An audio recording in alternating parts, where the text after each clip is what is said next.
I just have a quick question for anybody who still believes the lie that Israel's a democratic state. Is this kind of system democratic to you?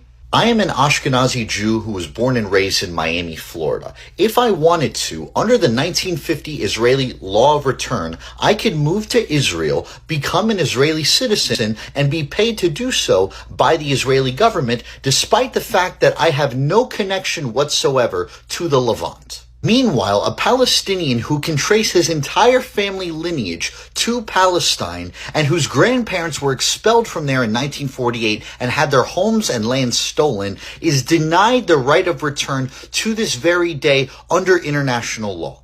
Is this system democratic? The answer is no. A state which has a system of laws that grants more rights to settlers from around the world than it does to the indigenous people who are from that land is by no means a democracy.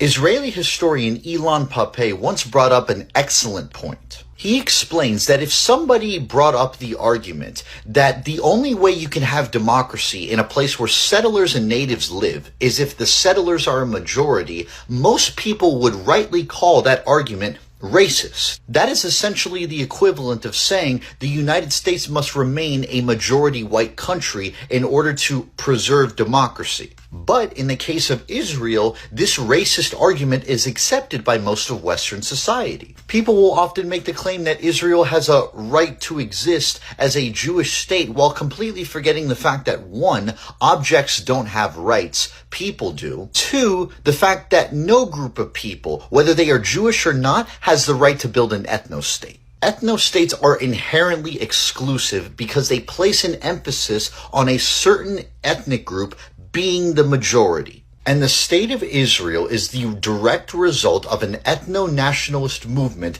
that uprooted the native population in order to establish a Jewish majority state.